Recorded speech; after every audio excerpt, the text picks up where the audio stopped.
Tá bom, mas dizer o seguinte, e até vou começar assim por uma situação comigo relativamente risível. Mas temos este pré-entendimento, cibercrime ou crime informático. Isto não estamos diante de quaisquer atos tipificados como crime, com uma qualquer conexão com a informática, quer com software ou hardware, olha, ficou aqui em relação ao hardware ou ciberespaço. Não basta isso. O primeiro exemplo que ia dar, completamente absurdo, é que se um informático pegar num computador portátil e der na cabeça do outro informático, é um computador, e são dois informáticos, temos aqui uma conexão material e uma conexão pessoal. Isso será um crime de ofensas corporais, porque até podem ter por resultado o homicídio, mas é juridicamente irrelevante ser um computador ou um martelo, ou uma cadeira, ou uma garrafa. Se disser que um informático tiver assim ciúmes e atacar um outro informático, uma informática, também não temos o crime informático. Por isso, há uns 3 ou 4 anos, uma jornalista da Antena 1, a Rita Colasso, faz-me uma entrevista. E eu tento explicar que seriam crimes informáticos, cibercrimes, e chamei a atenção para o que não era um crime informático. Algo que tinha acontecido na Coreia do Sul, que alguém entrou no sistema informático de um hospital e desligou um sistema de apoio à vida em cuidados intensivos. Matou a pessoa. Isso isso seria, pelo menos cá, os meus conhecimentos de direito coreano não chegam a esse nível. Isto cá seria um crime de homicídio, é que poderíamos juntar um crime de acesso ilegítimo.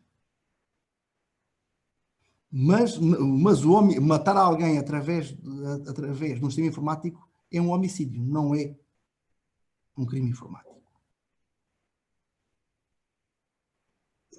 Mais, para que nós tenhamos um crime informático ao senso, tem de ser o legislador a dar relevância à circunstância material de ter sido aquela ação praticada através de um equipamento informático ou de uma rede de computadores. Leia-se, se alguém aí numa rede social, na frente ou não de um terceiro, disser umas coisas desagradáveis, teremos injúria ou difamação, conforme está ou não está. Mas o legislador, quando chegamos aos tipos correspondentes no Código Penal, não dá relevância. Poderia fazê-lo, não dá relevância ao ter ocorrido através de um sistema informático ou de uma rede. Embora há situações ainda quase de fronteira. E já lá chegaremos. Pensem no artigo do Código Penal que se refere aos crimes de ódio, o 240. 240 que tem a ver com questões ideológicas, religiosas, orientações sexuais, etc. Também questões ligadas com a raça, por exemplo. Ora, durante uns quantos anos, e até por influência muito forte do Protocolo de Estrasburgo de 2003 à Convenção do Cibercrime, o ser a difusão feita através de um sistema informático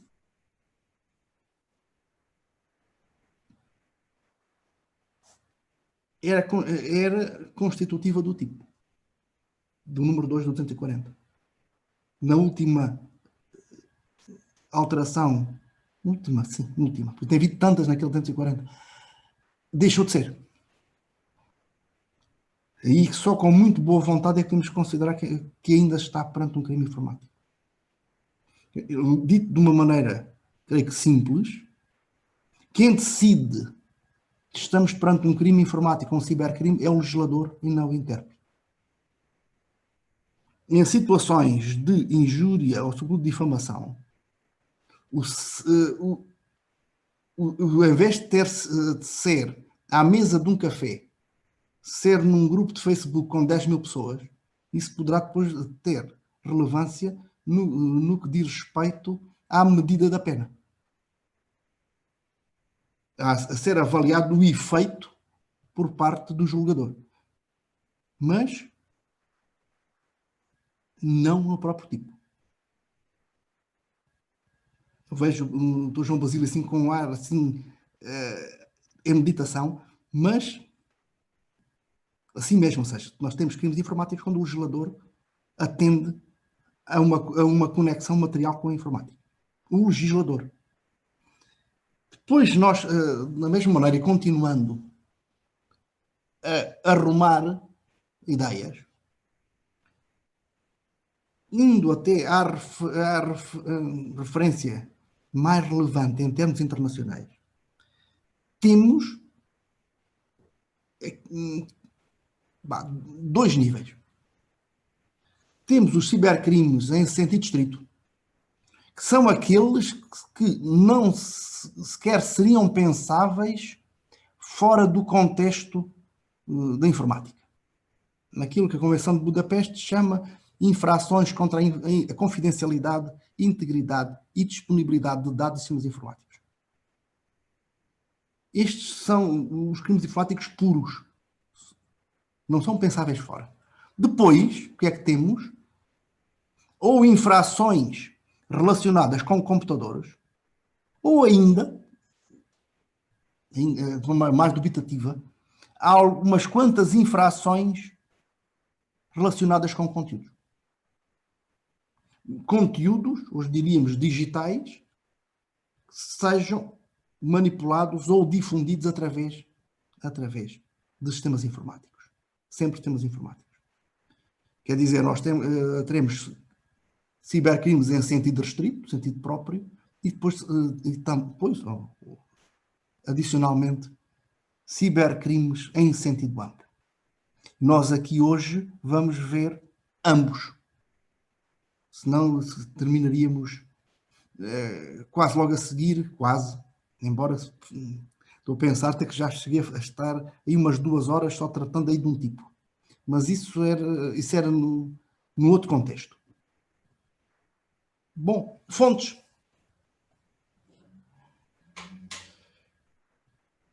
Eu comecei por dizer que haveria aquela aspiração ingênua, tendo nós uma lei do cibercrime, essa lei concentraria a totalidade ou a quase totalidade dos crimes, dos cibercrimes ou dos crimes informáticos. Talvez daqui para a frente façam em cibercrimes, até para não perder mais tempo. Bom, a nossa realidade é termos fontes, atrevo-me a dizer, anormalmente dispersas. Não é comum num ramo de direito, mesmo em direito penal, ter tantas leis, inclusive algumas onde, algures no meio, aparece um tipo criminal relacionado com a informática. Às vezes só um artigo. E aqui o nosso esforço foi de, pelo menos, tentar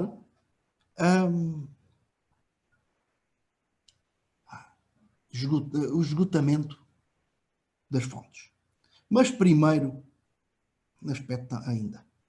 Aqui nós temos tipificações de cibercrimes no Código Penal,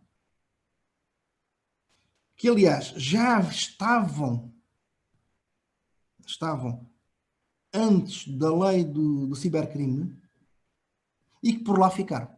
Quer dizer, o legislador, sobretudo o legislador entre 2008 e 2009, optou por deixar tudo como estava, no Código Penal e noutros diplomas, fazendo apenas uma atualização da lei que já tínhamos. Um outro aspecto que eu creio que é muito importante na prática é que nós vivemos numa lógica, não vou dizer bipolar, mas temos uma partição que existe desde o início. De outro modo, a nossa primeira lei, nossa em Portugal, a nossa primeira lei na matéria, não foi a lei da Comunidade Informática, a lei 109/91, de 17 de agosto, a primeira lei, mas sim a lei sobre a proteção de dados informatizados, a lei 1091, de 29 de abril. Isto é uma opção que, aliás, se manteve, aliás, na 1091, depois na 67/98. E agora, quando passamos a ter uma lei que articulou o Regulamento Geral de Proteção de Dados com a lei nacional, e já lá iremos, temos um hemisfério com podemos dizer, os cibercrimes em geral, e outro com os cibercrimes tendo por bens jurídicos protegidos, até adiantando, a autodeterminação informacional. O que é que isso leva para além de aspectos conceptuais? Quando a comunicação social começou a referir-se a este caso do Rui Pinto, o que diziam falavam era em crimes de acesso ilegítimo. Acesso, tinha entrado nos servidores da DOIAN, acesso ilegítimo. Exemplificavam diversos documentos.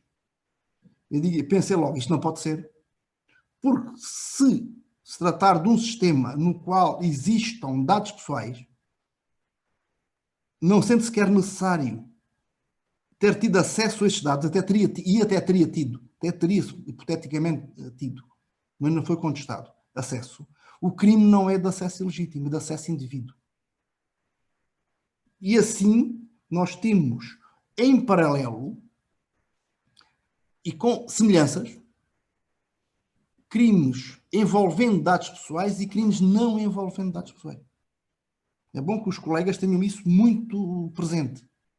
É que a partir do momento em que se trata de um sistema com documentos nominativos ou com dados que permitam a identificabilidade, ainda que indireta, de pessoas singulares, o que vamos para o hemisfério dos crimes relacionados com a proteção de dados.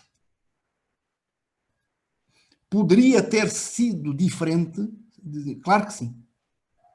Aliás, a diretiva de 2013 sobre os ataques a sistemas até indicia a possibilidade de termos tipos únicos e depois, havendo conexões com dados pessoais, haver um tipo qualificado. Mas, repito, não foi essa a opção do legislador, nem em 91, nem em 98, nem em 2019. Quer dizer, há uma grande estabilização. Aliás, o haver proteção criminal em matéria de dados pessoais é uma opção muito nossa. Nem sequer, por exemplo, existe aqui ao lado em Espanha. Eles sempre trabalharam com coimas, com sanções administrativas muito fortes, mas não com uma criminalização. Quer dizer, nós temos é uma tradição portuguesa. É uma tradição portuguesa face à qual o legislador poderá afastar-se no futuro, mas isso é política legislativa. Ou seja, dizer aí aos formandos, atenção, a primeira chamada de atenção, que, de um lado, temos os crimes, vamos dizer, comuns, do outro temos os crimes envolvendo dados pessoais. E que são muitos. Atenção, que são muitos. Fontes internacionais.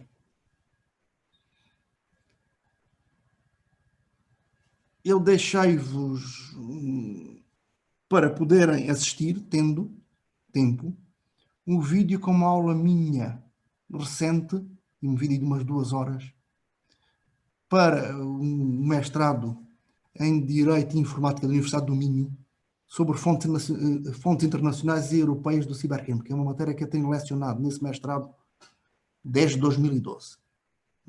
É claro que temos 2 horas para detalhar estas matérias.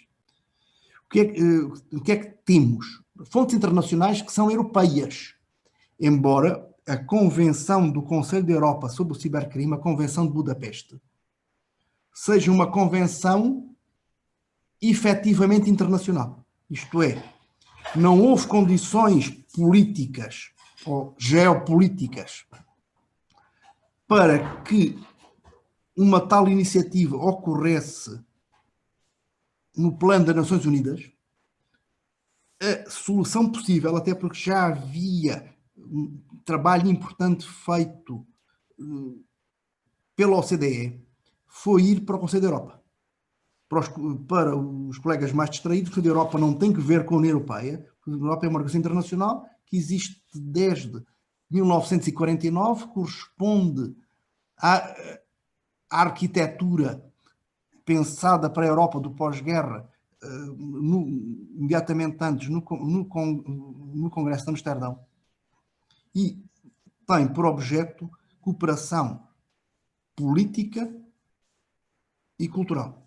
Recordem também que é no âmbito do Conselho da Europa que nós temos, Portugal mais tarde, desde 1950, a Convenção Europeia dos Direitos do Homem, e desde 59 a funcionar o Tribunal Europeu dos Direitos do Homem. Às vezes há uns colegas distraídos que dizem vou para o Tribunal Europeu e depois pensam que é o Tribunal do Luxemburgo da União Europeia. Este é o Tribunal de Estrasburgo do Conselho da Europa, do qual, aliás, pensando, tem um ex-aluno meu de Faculdade de Direito, o Paulo Pinto de Albuquerque, Paulo Sérgio, foi há vários anos o juiz português. Agora está ele para a Católica. Bom, temos a Convenção do Conselho da Europa sobre o Cibercrime, que, ia eu dizer, ainda que de passagem, isto seria a Europa, mas os Estados Unidos da América, o Canadá, a África do Sul e o Japão participaram nas negociações desde o início. Quer dizer, isto é uma convenção de âmbito global, tem ido para a África, aliás, Cabo Verde já é parte, pelas Américas, pela Ásia. Por coincidência, realizei na sexta-feira uma conferência para o Brasil, porque o Brasil, neste momento, já foi convidado a ingressar enquanto Estado parte da Convenção do Conselho da Europa sobre Cibercrime, e decorre no Brasil o processo de ratificação parlamentar, isto desde finais de julho. Depois, o que é que temos? Temos 2 outros instrumentos complementares. Um deles eu referi de passagem, a propósito do artigo 240 do nosso Código Penal, que é o protocolo relativo à incriminação de atos de natureza racista e xenófoba praticados através de sistemas informáticos. Estes sim, praticados através de sistemas informáticos. Eu confesso que não entendi muito bem porque é que há uma convenção de 23 de novembro de 2001 e depois é completada logo a 28 de janeiro de 2013. É um ano e pouco, com os processos de negociação. Eu só entendi isso, confesso, quando em abril de 2015 lecionei estas matérias em Istambul. O que é que também encontramos aqui no protocolo de Estrasburgo? A incriminação dos crimes contra a humanidade e o genocídio. Qual é o problema com Istambul? O chamado genocídio arménio, na altura da Primeira Guerra Mundial, que, tanto para turcos como, por exemplo, para franceses, porque em França a diáspora arménia sempre foi importante. Em França, negar o genocídio arménio é crime. E os turcos, numa posição importante, e os turcos e outros, não aceitariam aprovar e ratificar a Convenção sobre o Cibercrime se os crimes de ódio lá tivessem. Qual foi a solução? Separar. Logo, quando muito depressa, temos um texto geral e outro sobre o cibercrime. Depois, desde 2007, temos a Convenção de Lanzarote sobre a proteção contra a exploração sexual e os abusos sexuais. Porque é que isto de crianças? O que é que isto nos importa? É que enquanto a Convenção de Budapeste ainda estava num modelo que no que se refere aos destinatários, aos utilizadores, isto é um bocado aberrante, de conteúdos pornográficos, a incriminação era feita apenas pela detenção de imagens. Essa realidade foi superada pela tecnologia, sobretudo pela tecnologia do streaming, que é muito boa para fins de preservação de direitos de autor, é a base do Netflix, mas o que é que permitia? A assistência em direto de crianças serem torturadas e violadas. Eu, na altura, e isso seria quase uma outra sessão, porque eu acompanhei isto muito perto. Na altura, ainda pensar, quando a doutora Paula Teixeira da Cruz era ministra, isto era muito importante, mas isso levou um tempo enorme.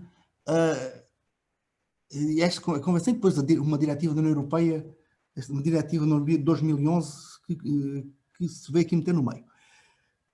Entrasse no nosso ordenamento, falar com a inspetora da Polícia Judiciária que tratava disto, diziam: nós sabemos que eles estão a ver, mas como não ficam com imagens nenhumas, nós não podemos fazer nada. Quanto muito podemos ficar semi-de-olho neles. Como também entra aqui a questão do grooming. Leia-se a utilização de redes informáticas para levar crianças e jovens à prática de atos de natureza sexual ou pornografia infantil. Angariação. São atos que só entraram tardiamente no nosso ordenamento. Tardiamente face a 2007, a Convenção de Lanzarote, e, bom, tentar rapidamente também aqui ver as fontes europeias. Importam-nos duas diretivas, que também são de segunda geração, porque antes tivemos duas decisões quadro. As decisões quadro eram uma fonte que já não existe novas, que correspondiam à arquitetura de Maastricht anterior ao Tratado de Lisboa. No terceiro pilar, o primeiro pilar era o da comunidade, o segundo pilar da política externa de segurança comum e o terceiro pilar, o da cooperação judiciária em matéria criminal. Que eram estes os dois pilares que não, da comunidade, eram pilares intergovernamentais. Logo, funcionando através da adoção de medidas legislativas por unanimidade. Houve um problema que hoje já está superado, é que diversos Estados-membros da União não aceitavam a totalidade da Convenção sobre o Cibercrime, a Convenção de Budapeste. E o que a Comissão Europeia fez, pragmaticamente, foi ir à Convenção e recortar os pontos em que existia consenso. Portanto, nós tivemos duas decisões quadro, que tinham sido adotadas por unanimidade, em 2004 e em 2005. Entretanto, sobretudo por evolução tecnológica, também na questão do abuso sexual das crianças, mas também nos ataques. Aliás, se nós lermos os trabalhos preparatórios da Comissão Europeia, vemos que eles andavam aterrorizados com os botnets, com as redes que permitiriam ataques DDoS, poderiam, por exemplo, levar ao encerramento até de centrais nucleares. Isso nos documentos da Comissão Europeia. Portanto, nós depois tivemos esta diretiva de 2011 e depois da diretiva de 2013. Nesse vídeo que referi, trato destas questões com bastante mais detalhe. Portugal transpôs tarde, transpôs já muito tardiamente a diretiva de 2011 e também não transpôs a 2013. Tanto quanto eu consegui apurar, o governo da altura, informado pela PGR, como se tratava, isso era expresso na própria diretiva, em uma e noutra, e nem podia ser por força do artigo 83.1 do Tratado de Funcionamento da União Europeia, eram diretivas de mínimos. Quer dizer, os Estados-membros estavam obrigados a, transpondo-as, modificar o seu ordenamento em função da diretiva, mas podiam ter mais. E o governo português não transpôs, convencido que não precisava. Porque o conteúdo da diretiva 2013-40-UE já estava presente no ordenamento português. Isso até não seria completamente indefensável. Embora ele defendesse, em termos de política legislativa, defendia o contrário, porque a diretiva é efetivamente menos incisiva, menos securitária que a lei portuguesa de 2009. Mas, indo em frente, o que se passa é que, na primavera do ano passado, a Comissão Europeia desencadeou um procedimento de infração por não transposição completa da diretiva. Eu e mais alguns colegas temos estado assim, alerta, a ver se conseguimos entender como. Ainda não conseguimos.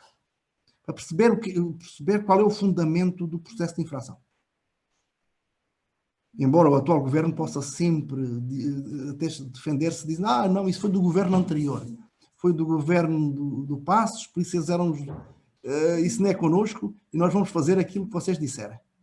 Até para escapar a outras sanções. Pronto, mas isto é assim, perdoem-me este comentário ad latere, mas não sei, ou seja, somos vários aqueles que estamos a ver o que é que falta ali e para perceber melhor. Bom, e vamos entrar agora, depois destas abordagens, podemos dizer, introdutórias de enquadramento, ver tipos penais. E, embora isso não seja o mais comum, eu arrumei os tipos de acordo com os bens jurídico-penalmente protegidos. E indo o mais perto possível da sistematização do Código Penal, até porque é aquela que os colegas estão mais acostumados. Em primeiro lugar, temos crimes contra as pessoas. Crimes contra as pessoas que conseguimos apenas para delimitar todos, ligá-los ao macroprincípio da dignidade da pessoa humana.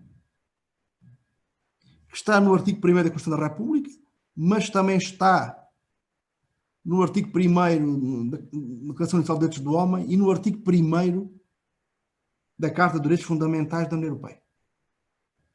Seria a decorrência.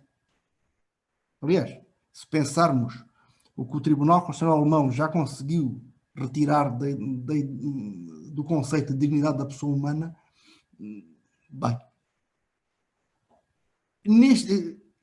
atenção, estamos nós diante de cibercrimes, não fazem sentido crimes como os crimes contra a vida ou os crimes contra a integridade física. Aliás, ou melhor, o legislador assim não entendeu. O que nós podemos entender, em primeiro lugar, não para todos, mas apenas as crianças e jovens, ou, se quiserem, as crianças no padrão da Convenção das Nações Unidas, aqueles que vão até aos 18 anos, são formalmente crianças, temos crimes contra a integridade física e psíquica de crianças e jovens. Depende da integridade física, de certo modo. O que é que é? E depois algo que para mim é muito complicado, e até gostava que Dr. João Basílio e Dr. Ana Alface ou formandos dissesse assim. Nós temos a pornografia de menores. Temos a pornografia de menores, 176, números 5 e 6. Bom, o que é que entra aqui de estranho? Temos não só situações em que são mesmo menores, mas o 176.4 também penaliza o consumo, os destinatários, de pornografia virtual. Imagens realistas onde não há menores. Imagens, designadamente imagens geradas por computador. Aliás, isto já vem da Convenção do Cibercrime, como possibilidade, como também vem da Diretiva da União Europeia. Não são obrigatórios. Portugal adotou a medida mais dura. Eu já vi, embora o gosto seja mais que duvidoso, imagens do Bart Simpson a ter sexo com a Marge mãe ou com a Lisa irmã. Bem, ninguém jamais confundirá o Bart Simpson com uma criança. É um desenho. E é um desenho muito esquemático. Mas há desenhos ou outras imagens geradas por computador que é muito difícil distinguir se é ou não uma criança que está presente. Agora, quando nós pensarmos em termos de deepfakes, manipulação em vídeo, ainda será mais difícil. No entanto, temos uma coisa. Na pedopornografia virtual, aquela que não tem nenhuma criança, nós não conseguimos ligar à integridade física ou psíquica de uma criança, porque não há nenhuma criança que foi abusada em contexto de pornografia infantil. Qual é o problema? Como é que nós podemos pensar que a imagem de inocência da criança, ou a preservação da imagem de inocência da criança, é fundamento suficiente para criminalizar condutas. Quando não há criança. Nestes casos, não há criança. A nossa lei é um pouco mais ambígua, porque se pensarmos na Convenção de Budapeste ou na Diretiva de dezembro de 2011, temos até ainda a possibilidade de haver não só uma pedopornografia virtual, mas também uma aparente. Os brasileiros são criativos na linguagem e falam em photoshopar, ou seja, tratamento de imagem. Ora, é fácil, relativamente fácil, parece, não tenho aptidões, eu nunca experimentei, pegar numas imagens de uma mulher adulta e modificar a face, reduzir as ancas, eliminar pelos no corpo, e alguém que tinha 20 ou 30 anos ficar com a aparência de ter 10 ou 12. E aquela pessoa adulta, maior,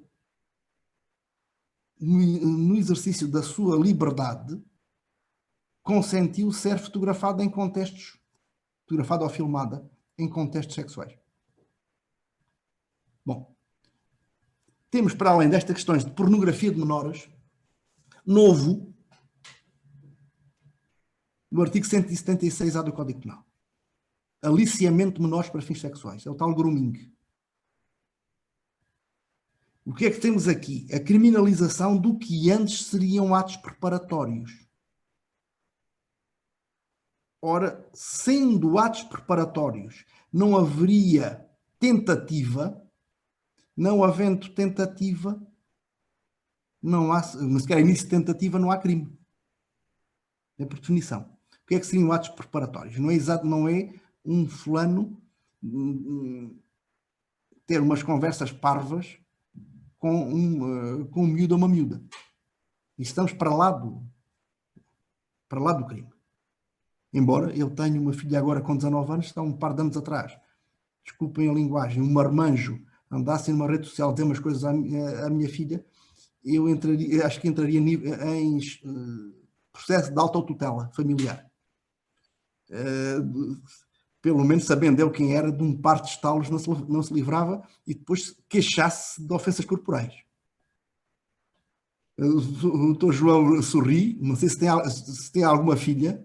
Se tivesse uma filha assim de criança ou adolescente e houvesse um fulano que andasse a dizer umas coisas à miúda, não era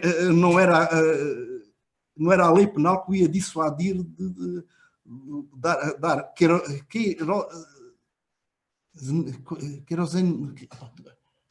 querosenianamente um par de bengaladas. Aquelas bengaladas falava essa de Queiroz. Aqui já não usamos bengala, mas assim um par de estalos seriam muito pendados. Bom, mas aquilo que estamos a pensar é coisas diferentes disso, ou mais. Por exemplo, alguém fazer uma reserva de um quarto de hotel ou de um alojamento local para ser mais fácil, para haver menos controle. Ou comprar um bilhete de comboio de expresso ou no limite de avião. Esses atos já preenchem a previsão típica do 176A. Feita através, atenção, de redes sociais ou de sistemas informáticos. Isto não funcionará por carta. O legislador, seguindo as fontes internacionais e europeias, atende à circunstância de ser feito através das redes. Depois temos ainda nos crimes contra as pessoas os crimes de ódio. Bom, o que é que teríamos aqui? Também com referência, mais antes não referi o 109 e 70 da especial proteção da criança na Constituição. Aliás, chama a atenção porque, por exemplo, quando a União Europeia adota a Diretiva 2011-92-UE, refere expressamente na fundamentação a proteção das crianças na Carta dos Direitos Fundamentais, ligando ao bem jurídico protegido também por via penal. Aqui temos crimes de ódio. a questão da discriminação, do 25, a questão da liberdade e integridade, não só física, e depois do 26, dos outros direitos de personalidade. Bom, até há uns meses atrás, eu diria de caras, até porque este regime tinha chegado ao Código Penal por via da tal convenção, tal protocolo de Estrasburgo, isto é um crime informático, de caras. Referência expressa no tipo. Porque dizia exatamente através de sistema informático destinado à divulgação. Atualmente já não diz. Daí que, seguindo o critério inicial, tem muitas dificuldades na qualificação. Quer dizer, os crimes de ódio saíram da rede para poderem ter a qualificação viável através de qualquer meio. Pensemos é que meio de difusão, que quanto maior, mais eficaz for a difusão, e depois isso será atendido em termos de medida da pena. Ainda no que se refere a crimes contra as pessoas, temos os crimes contra a autodeterminação informacional. Não estamos aqui exatamente apenas perante a privacidade, mas sim sob o controle do tratamento direito que temos ao controle do tratamento dos dados que nos dizem respeito. Em primeiro lugar, temos os crimes contra a proteção de dados pessoais, aqueles que eu falei no início. É possível, apesar de hoje, no plano da União Europeia, a proteção de dados não corresponder a uma diretiva, mas sim a um regulamento. E no regulamento, a margem de manobra do legislador nacional reduzir-se-á ao ponto de existir uma preempção de competência. O que nós temos neste domínio é que o artigo 84, aí em geral as pessoas estão preocupadíssimas é com o 83, que é o das coimas, aquele dos 20 milhões de euros e dos 4% da faturação global, esse é o do 83. Embora eu creia que deviam estar preocupados sobretudo com o 82. Responsabilidade civil objetiva do responsável pelo tratamento, passo o pleonasmo aparente. É que na responsabilidade civil a consequência patrimonialmente desagradável é medida pelo dano, não tem top, não há máximo. Por isso, penso sobretudo que as organizações não estão preocupadas com o 82. Em termos de compliance, de adequação, de cumprimento, pelos danos que causaram, inclusive em termos de danos não patrimoniais. Bom, sem esquecer que a responsabilidade civil, responsabilidade contraordenacional do 83 e a responsabilidade penal são todas cumulativas. Mas o que é que tem o artigo 84 do regulamento abriu a porta a que os Estados-membros mantivessem ou aprovassem proteção por via penal. E, efetivamente, o legislador português fez isso. Manteve, foi aquela tradição que tínhamos desde final de abril de 1991. Assim, temos que na Lei número 58/2019, de 8 de agosto, do artigo 46 a 52, temos uma previsão de tipos. Bom, o primeiro deles, do 46, utilização de dados de forma incompatível com o final da recolha, isso só faz sentido na proteção de dados, tudo bem. Temos o acesso indevido,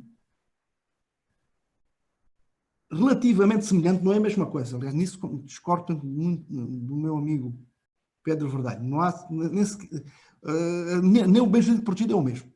Nem o modus operandi também não é necessário, não é o mesmo. Bom, mas isso é outra conversa. o acesso indevido, o desvio de dados. Aqui é o mais próximo que temos, mas só temos aqui do que seria um furto de dados. Embora nós possamos fazer uma aproximação ao regime dos segredos, também penal. Depois temos a viciação ou destruição de dados, que se aproxima do dano, do crime de dano informático. Temos a inserção de dados falsos, que se aproxima da falsidade informática, de todo tipo de crimes que estão na lei de cibercrime. E ainda, no contexto de tratamento de dados, a violação do dever de sigilo. Aliás, eu até sou abrangido potencialmente, porque eu sou encarregado de proteção de dados da minha instituição de ensino superior e tenho um especial dever de sigilo. E ainda desobediência relativamente à Comissão Nacional de Proteção de Dados. Bom, isto na Lei 58 de 2019. Depois há um tipo que terá ficado esquecido no artigo 193 do Código Penal,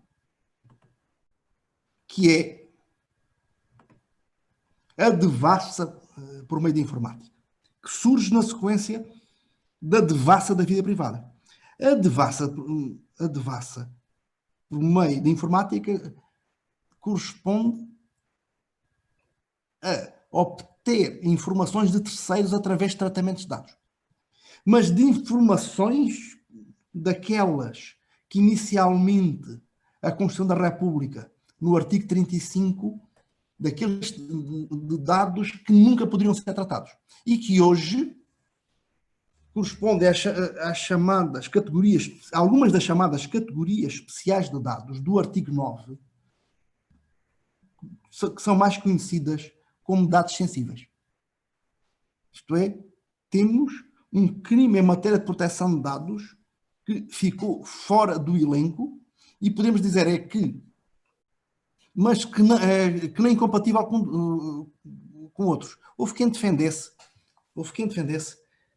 que as incriminações que estavam na Lei 67/98 teriam consumido este 193. Nunca, essa foi a minha opinião, e o legislador, em 2019, teve a oportunidade de rever a matéria, claro que sabendo que este 193 estava, e manteve. Quer dizer, a posição do legislador, que temos que presumir sempre que foi esclarecida e bem expressa, foi de manter este tipo adicionalmente. Mas continuamos com aquela ideia, se está no Código Penal, fica. Não vamos retirar do Código e ir para uma lei, digamos que especial. Se está no Código, fica no Código. Até porque, provavelmente, o legislador tem aquela ideia que há muitos operadores do direito que não estão familiarizados com as leis especiais e, se estiverem no Código, até sabem. Isto é assim um desabafo da minha parte. Aliás, tem acontecido, já constatei que meritíssimos doutores juízes têm aplicado o Código de Processo Penal quando, em matéria de processo, Código de Processo Penal, quando deveriam ter aplicado normas processuais da lei do cibercrime. Quase me atrevo a dizer, não repararam que a lei do cibercrime existia. Pronto, mas para isso é que temos vários níveis de jurisdição e depois essas coisas geralmente resolvem-se nas relações. Depois ainda temos, a propósito do bem jurídico, autodeterminação informacional, dois tipos qualificados novos que correspondem à tal porn revenge, a vingança porno. Qual é a situação? De alguém, em geral, num contexto de uma relação, mas nem sempre, quando, para apimentar a relação, fazem filmes, tendo relações sexuais. Muitas vezes as relações não digo necessariamente sexuais, as relações não subsistem, e há uma das partes diz à outra Ou, se me deixares, eu faço chegar ao teu empregador, à tua família, ponho na internet. Ora, nós temos isso desde há meses, cerca de um ano. Temos no 152.2b uma forma qualificada de violência doméstica, que é de colocar em sistemas informáticos ou distribuir sistemas informáticos essas imagens. Existindo estando nós no âmbito da violência doméstica. Fora da violência doméstica, enquanto temos no 197b uma forma qualificada de devassa da vida privada. Ou seja, em que alguém não só obtém imagens de terceiros, mas também as difunde pelas redes sociais ou por outros sistemas de difusão, designadamente pela internet. Bom, eu estou aqui a pensar um par de exemplos, mas tenho um certo pudor, até neste contexto, os contar. Bem, podemos sair dos crimes contra as pessoas. Hoje temos crimes contra as ameaças a serviços essenciais. Não temos muito. Temos uma forma qualificada de sabotagem informática. No artigo 5º, número 5, a linha B da Lei de Cibercrime. Na sabotagem informática, o sistema informático deixa de funcionar ou passa a funcionar deficientemente. Um ataque de DOS, em que se processa põe uma máquina ou várias máquinas, por exemplo, usar o DDoS, a tentar entrar num sistema. De forma muito grosseira, as conexões são sempre assim. A máquina A diz à máquina B: estás aí? E ela responde: estou. Depois de responder estou, começam a comunicar. Há um ponto inicial. O que acontece é que, se forem muitas as máquinas em simultâneo a dizer estás aí, e ela não consegue responder a todas estou, bloqueia. O sistema fica a funcionar, o sistema não sofre danos, mas bloqueia. Ora, nós temos, e aliás esta linha B do número 5 do artigo 5º é curiosíssima, não estava nos anteprojetos, o projeto até tive acesso a ele, da Lei de Cibercrime, é bastante anterior, porque a Lei de Cibercrime foi trabalhada entre 2008 e 2009. Aliás, foi para acabar aquela legislatura. Esta até foi o tal famoso JIP do professor Cavaco Silva, foi para o Algarve para promulgar. Também ia a Lei do Cibercrime, aprovada semanas antes da Assembleia da República, antes do verão de 2009, e depois tivemos eleições legislativas. É anterior, inclusive, à diretiva sobre segurança das redes de informação, e muito anterior à lei nossa sobre cibersegurança, que é de 2018. Bom, mas o que temos aqui é já, pensem, serviços públicos, serviços de saúde, aquilo que a lei da cibersegurança chama de serviços essenciais. Não todos, e nós estamos em direito penal, esta sabotagem informática qualificada serão só aqueles serviços expressamente mencionados na redação. Depois, temos os crimes contra a segurança e a credibilidade do tráfego. Aqui a falsidade informática. Falsidade informática que se aproxima da falsificação. falsificação de documentos.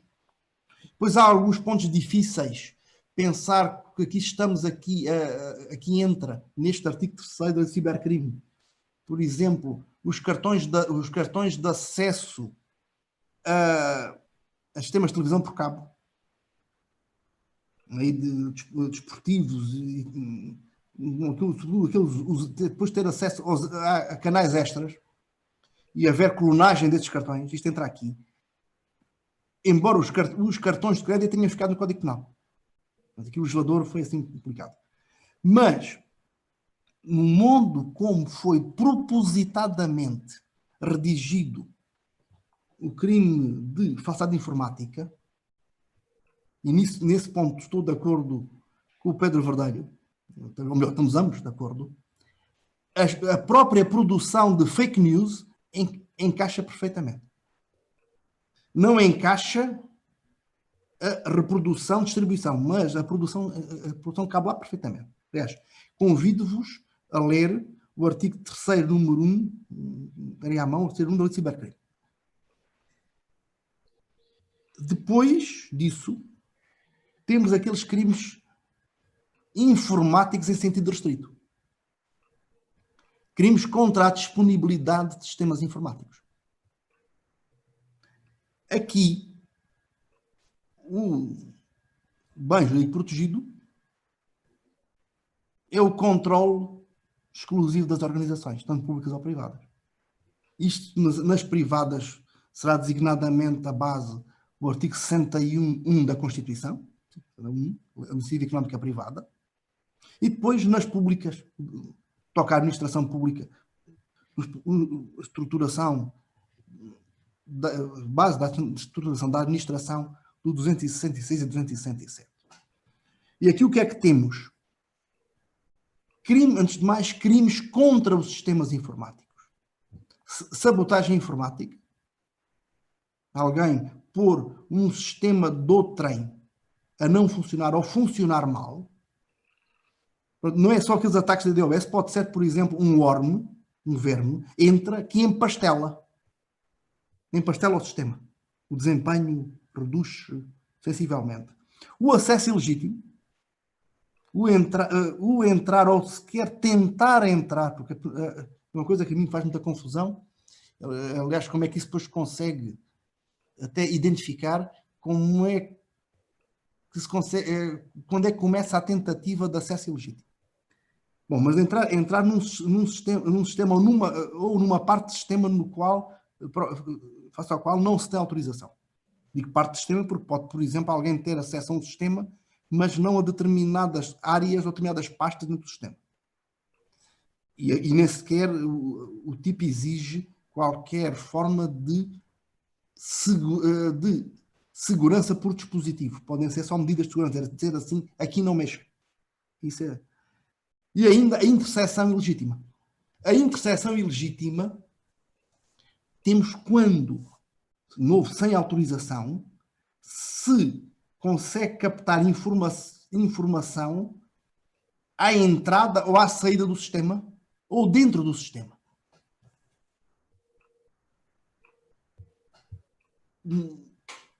Com referência expressa a ondas eletromagnéticas. Eu precisei da ajuda dos engenheiros para me explicarem isso. Eu pensei, bom, e será alguém agora com Bluetooth consegue obter informação por Bluetooth? Não. É que, desde há muito tempo, há meios técnicos para interceptar o sinal entre a tecla e o microprocessador. Ou seja, quando nós estamos a escrever, sai um impulso eletromagnético que vai para o processador e que leva uma fração de segundo a chegar. Mas há antenas que conseguem captar até umas dezenas de metros. Isso soa muito a James Bond, mas é facto. Quer dizer, há a possibilidade de captar o sinal que circula dentro de um sistema a partir do exterior. E nós temos uma penalização específica no artigo 7º da Lei de Cibercrime. Bom, só agora conto-vos uma coisa com graça. Nós aqui no nosso mestrado em Engenharia de Segurança Informática, há 5 ou 6 anos, temos umas parcerias com a Academia Militar e recebemos na Academia Militar o dia da Academia. Eles vieram cá, todos muito fardados, muito disciplinados, sentaram-se em anfiteatro, nossos alunos de mestrado vestidos a estudantes de informática, e estava o comandante e outros graduados da Academia. O que é que o meu colega Rui Silva, com um mestrando, fizeram para exemplificar? Foram ver, sem nenhum dolo suscetível de penalização, foram ver o sistema de entrada da Academia Militar. É que o sistema informático da Academia Militar estava protegido, mas não é a entrada. Portanto, o que é que eles conseguiram fazer e mostraram aos graduados? Que conseguiam interceptar as comunicações de e para a Academia Militar, em termos de sistema informático. É claro que isso, certamente alguém ficou assim mal na foto e eles foram imediatamente tratar do assunto, dessa vulnerabilidade. Depois também temos crimes contra a utilização indevida de dispositivos,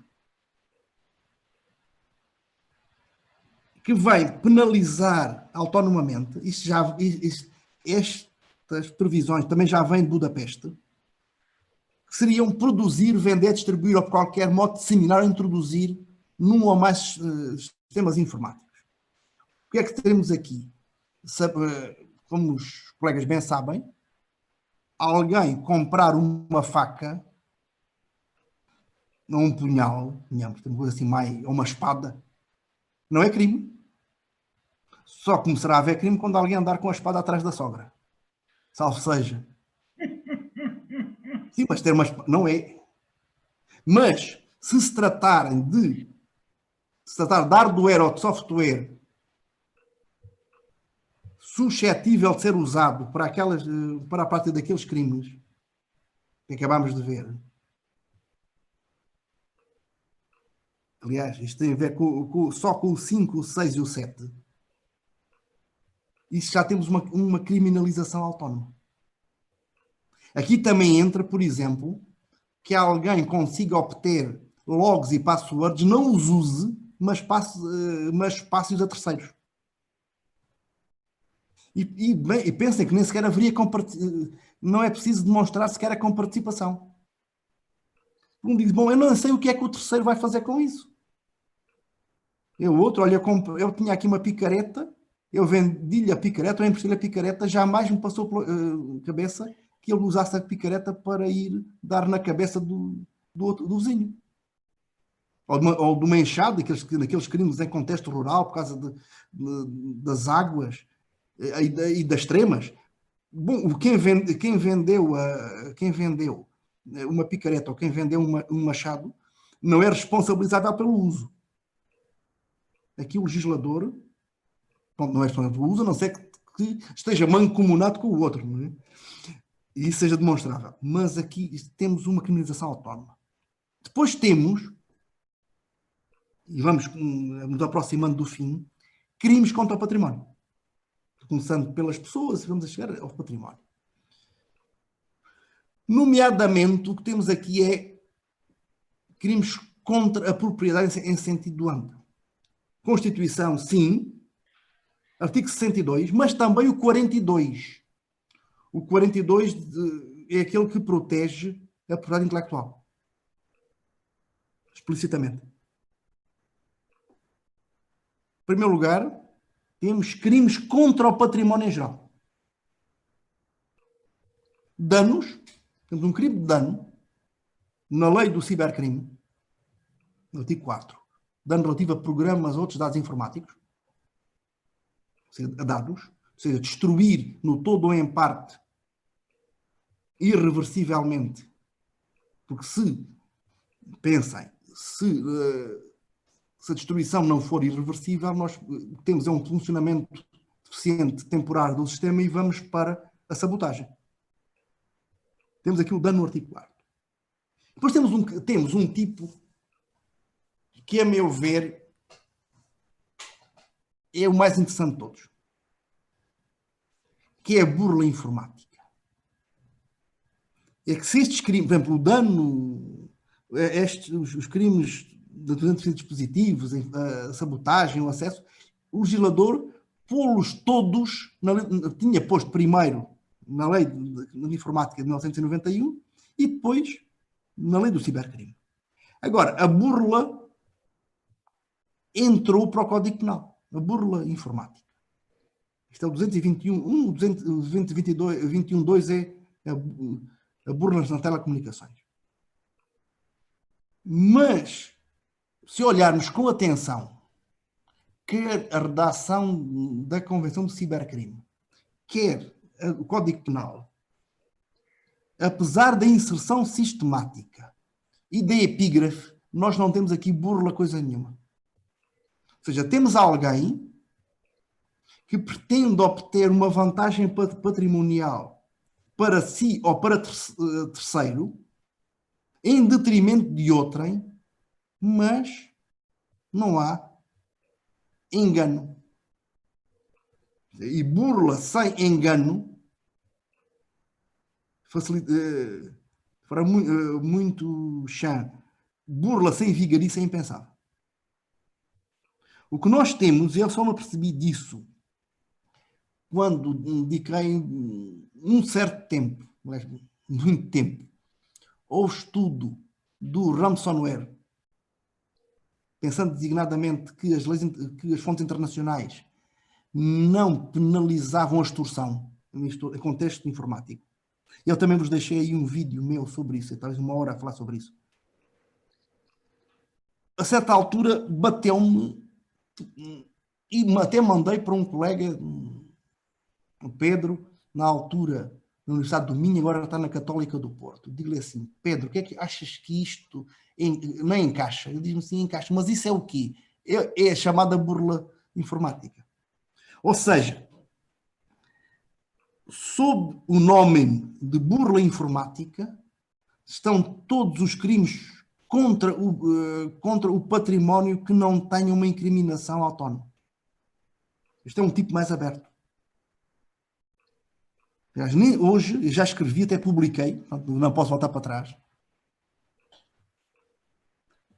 formas de atender à questão do ransomware, que teve assim, foi uma coisa muito forte na primavera de 2017, perdão, foi 2017. Mas depois dá para perceber que nem é preciso ir mais longe que a burla informática. Porque as correspondentes ações preenchem perfeitamente o tipo. Quer no plano português, quer da Convenção de Budapeste. Pois, vamos acabar, crimes contra direitos intelectuais. Em primeiro lugar, temos a reprodução ilegítima de programa protegido, que é mencionado no artigo 14 da lei do software, do Decreto-Lei 252/94, que antes remetia para a lei de crimes informáticos e agora para a lei do cibercrime, onde lá está, efetivamente, no artigo 8º. Mas atenção, aqui a penalização é exclusivamente da cópia. E da cópia para finalidades não pessoais. Ou melhor, a lei, isto lido como deve ser, a lei do software só não admite cópia privada, só admite a cópia para fins de backup. Pronto, mas aqui é só a cópia. Quer dizer, outros crimes relacionados com programas informáticos, temos que ir mais longe, temos que ir a outros tipos sem referência à informática, como a questão do segredo, quando se faz uma descompilação não autorizada, descompilações do artigo sem preencher os pressupostos, nem a seguir as vias do artigo 7º da Lei de Cibercrime. Porquê? Porque aqui estamos dando segredos. Mas também sem seguir a lei do software. O que também não é estranho, porque é a própria lei do software que prevê expressamente uma pluriproteção. Ou, se pensarmos que teríamos que ir para crimes como a usurpação ou a contrafação que encontramos no Código de Autor e Direitos Conexos, aplicando subsidiariamente, como o próprio Decreto-Lei 252/94 aponta. Mas não seria crimes informáticos, são crimes, são outros tipos, mas que também são suscetíveis de aplicação nesta fatispécie. Depois temos uns crimes assim um pouco mais exóticos, salvo seja. Perdoem-me a linguagem. Um daqueles dispersos está no artigo 11 do Decreto-Lei 122/2000. Isto é a lei sobre as bases de dados. Esta lei das bases de dados, isto é uma diretiva de 1996, depois foi transposta tal como a lei do software para o grupo do professor Oliveira Ascensão, em termos de autores materiais. Mas o que é que temos? Nós temos ali nessa lei uma distinção entre as bases de dados criativas e as bases de dados não criativas, aquelas que são protegidas em função do investimento relevante, mas que não correspondem a obras do espírito.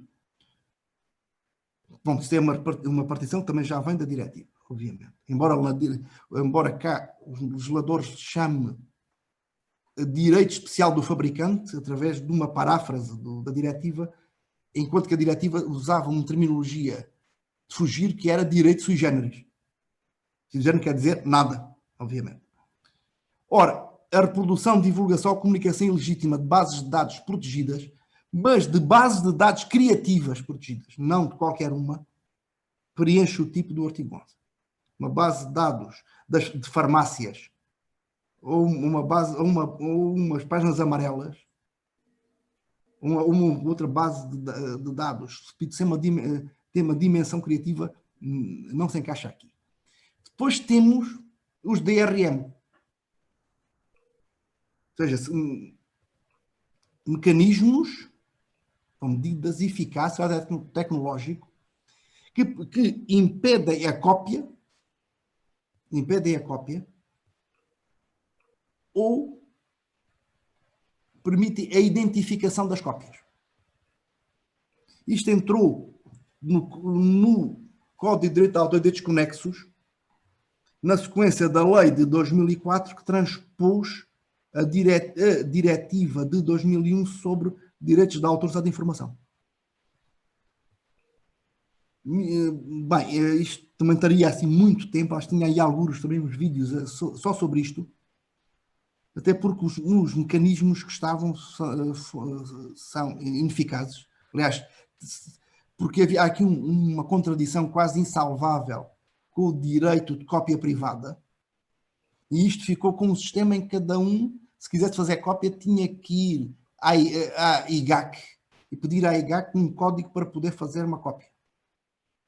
Mas para isso havia o pressuposto da editora ter lá deixado os meios tecnológicos para permitir essas cópias privadas. O que nunca, ou melhor, eu andei a tentar averiguar e as opiniões dividiam-se em ter havido uma vez ou duas vezes os códigos lá deixados. Isto, Código de Autor e Direitos Conexos, no que toca às medidas para impedir a cópia, 217 a 219, depois 223 a 224 nas marcas d'água. E atenção, isto entra todas as obras protegidas por direitos de autor, são obras em formato digital, mas fora do direito de autor também as bases de dados não criativas. Fora, expressamente, estão os programas informáticos. Os programas informáticos não são suscetíveis de proteção através de DRMs. Finalmente, desta viagem, chegamos ao hardware. E existe um direito que inicialmente estava numa lei avulsa, mas que está no Código de Propriedade Industrial desde a penúltima versão, que é o direito sobre topografia de produtos semicondutores. E essa violação do exclusivo está expressamente penalizada no artigo 318 do CPI. Olha, eu até há pouco tempo pensava que depois de ter fechado a Quimonda em Vila do Conde, e na altura da crise de 2008, talvez os colegas se lembrem que a Quimonda, pelo menos nominalmente, chegou a ser o maior exportador português, mais que a Alta Europa. Mas também era o maior importador. O que ali, aqui, juristas, e a mim também me explicaram, que não estamos exatamente perante soluções técnicas, mas sim uma luta contra o calor. É que se trata de miniaturizar, já estou a falar há tanto tempo que a dicção começa a ter falhas. Colocar o maior número de transistores num mesmo centímetro quadrado de silício, que tem que ser o maior número possível para o maior desempenho, mas não podem ficar muito próximos, porque se ficarem muito próximos fundem à temperatura ambiente. Aliás, a supercondutividade só temos a temperaturas muito perto do zero absoluto. Aliás, é uma luta contra a temperatura. Tanto que a disposição dos circuitos na placa de silício tem um valor económico importante. Ninguém conseguiu um desenho eficaz, isso tem um valor económico importante e corresponde à atribuição, preenchidos os devidos requisitos, de um direito para a industrial. Só tem que ver com computadores. E aqui, com o critério inicial, ainda estamos perante um cibercrime. Bom, meus caros, eu terei sido bastante aborrecido, sobretudo porque tentei ser exaustivo. Estou aqui para, pelo menos, tentar esclarecer as questões que por bem queiram